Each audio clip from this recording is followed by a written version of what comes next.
Hmm? Hello, this is King Cadmos, and welcome to the 10 coolest tech. And this is an episode on astrophysics.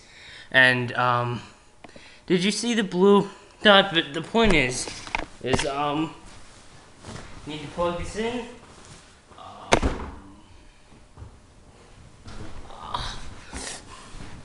I want you guys to give me suggestions on what videos I should make about, basically put in the comments, if you want to say, I want to do your 10 favorite foods or whatever. Okay, this is 10 coolest tech, and courtesy of the Spider Army, because that's what you guys are called, these guys.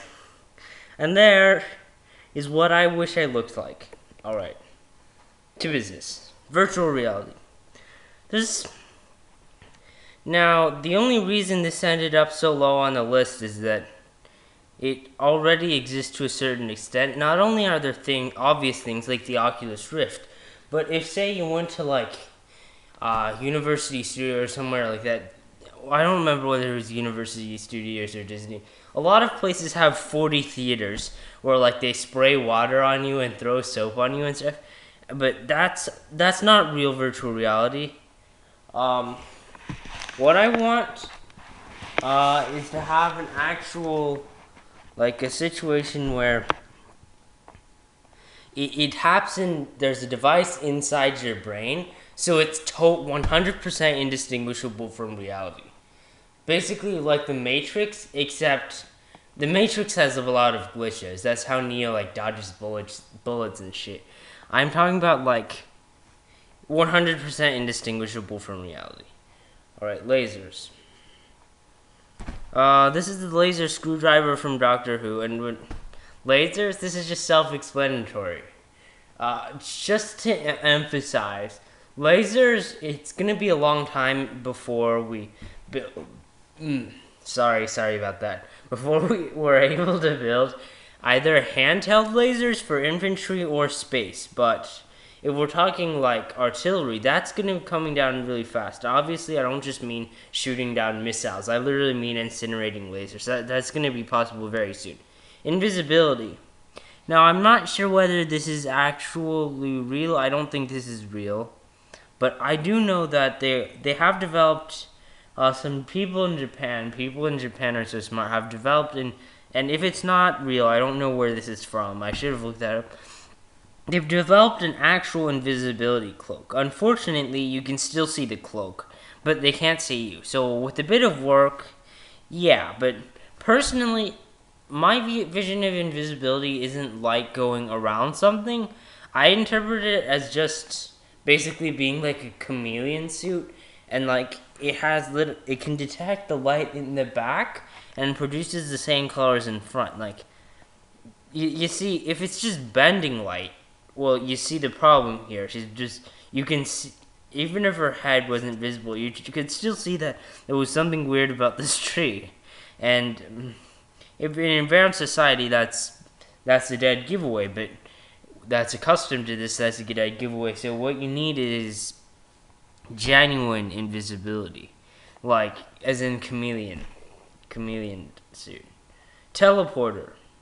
This is self-explanatory. Just so you know, I'm going by the definition that most of you guys use when you say teleporter, and not the one that I used to use. And what that means is basically a three-dimensional fax machine. Machine? What does that mean? Machine. It disintegrates you and rearranges your atoms in somewhere else. My vision was when I was a little kid, I thought this was just a way of using a wormhole, but apparently not. Mind control. Oh, by the way, this is Tech 8 Classic, if you want to know how I managed to make this in Minecraft. Actually, I didn't make this. This is Tech 8. You should totally download this. This is mind control. That's the flag of the DRUA, which is, yes, I drew that myself. And that's why it's a bit wonky, if you've realized that it's a bit wonky. But this is referring to my game DRU. But the reason I put this out here is because mind control is it's in a post-apocalyptic future type stuff. scenario. And mind control is really popular. I don't really have anything else to say about mind control, to be honest with you. It's pretty much just self-explanatory. Strong AIs. The definition of a strong AI is an artificial intelligence that is more intelligent than humans. Like this character from I Am an Insane Rogue AI. I know that I stopped with that series, but I'll probably start up sometime when it gets a little less laggy, glitchy. Dyson Sphere. Now, your name must be winner because you're about to be coming. Ha ha ha ha ha. But the point is, this is from Game of Thrones, and the most pirated show, I think. And the reason I put this out here is because some people theorize that the Game of Thrones is inside a Dyson Sphere. So what exactly is a Dyson Sphere? Imagine if you made like I plugged in my PC. I don't know what's going on. Is the encountering slight tech.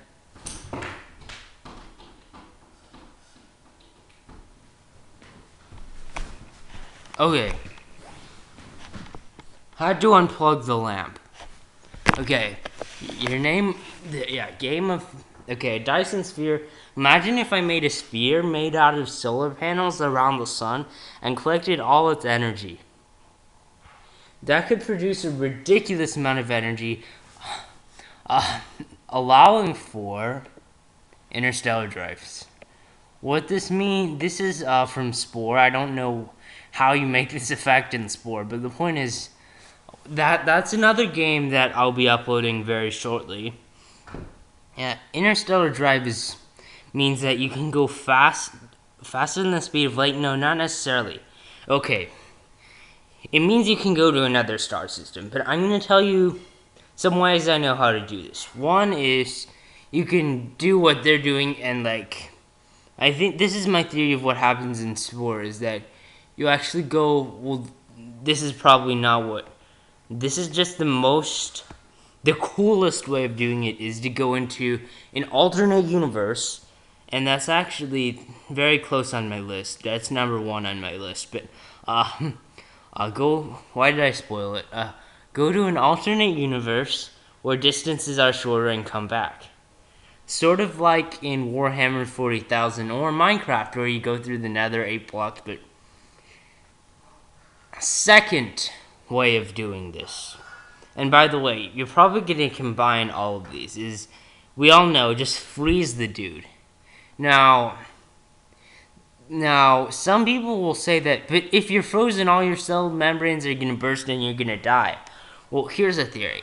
What if we, instead of sending humans, sent genetically modified mutants who were different from us in several ways, like being stronger, faster, smarter. But one of the ways is they have the same gene that allows frogs to produce antifreeze in their blood. Now, it's not a good idea to extract frog blood, fish blood, and use that, but you could have genetically modified people who produce that. Now, the third way of doing this is actually allows for the most story, is to make it where you make the spaceship have its own sun and farming and water, and it's basically like a separate world, and you're there for, the people who start there aren't the ones who end up there. Now, Stephen Hawking says this has some of ethical concerns by the fact that definitely there will be one or probably several generations that never see outside of a spaceship. And I just think something that's probably pretty important is anti-gravity. Anti-gravity? Why would you want that in space? No. Artificial gravity, so they don't get sick and whatnot. And as I said, that makes for the most story. And by the way, it was kind of inspired by the monarch butterfly migrations. And the fourth way I know of is use Einstein's ideas of general and special relativity. If you move close to the speed of light, time is dilated for you. Alright. And that brings us to time travel. This is Realities Collide. I write the scripts for this show. Gil animates it. It's a pretty cool thing. And time travel, you already know what time travel is. Wait, how about I explain how you actually do this? Is pretty much two options. Just as with Interstellar Drive, you can go into an alternate universe. Second, you can go through a wormhole. And third, there's a theory that if you go faster than the speed of light, you'll end up going backwards in time. However, it takes an infinite amount of energy to go faster than the speed of light. So, looks like we have that. But in any case, if you do manage to go faster than the speed of light, there are other problems. As we all know, there's things like the grandfather paradox and whatnot. But now, I believe in, just to sum it up, I'll just give one explanation to how to resolve the grandfather paradox. Is when you traveled back to the past, you can change whatever you want. But when you come back, even if you destroyed the Earth, nothing would be changed. Because when you traveled back in time, you really went to an alternate universe. And that brings me to the last thing on my list. There was a show called Sliders, which is, it eventually jumped the shark way before this cast got on it, but basically it was about people who developed a timer that allowed them to travel to alternate universes. Now, this is the ultimate one. Was as Michio Kaku, I think, I'm not sure if I'm pronouncing his name right, explained, you could use this to guarantee the immortality of life. Because if you make probes that, one, carry human genetic information, and two, have the ability to self-replicate themselves out of any material they find, which is essentially, let's not say impossible, let's say very, very difficult. You could send them through the portal, and even if you ended up right next to a black hole, this wouldn't be a problem, because you could have some of them keep going through the portal and keep going to separate universes, and others that they replicate out of that explore each universe. And they should also be equipped, obviously, with the abilities to not only replicate themselves, but build colonies if they find a place that they can make habitable, which can essentially make the human race span to an infinite population, span to an infinite number of universes. And still, there would be a greater infinity that humanity had not yet gone to. Pretty mind-blowing stuff. So, I keep saying if you like this, please like, comment, and subscribe. Subscribing, if you like this, obviously, you would subscribe for more, and liking, like it, or whatnot. But commenting is you probably won't have very much to comment unless you can say, on this, if either you think there should something on this list that shouldn't be on this list, or there's something that I should have added, or I've put them all in the wrong order, or something. Or if you want to tell me what I need to build in my Minecraft world, or talk about in this, or some game I should play, just anything about my videos, pretty much. So, my name's been King Cadmos, and thanks for all the fish.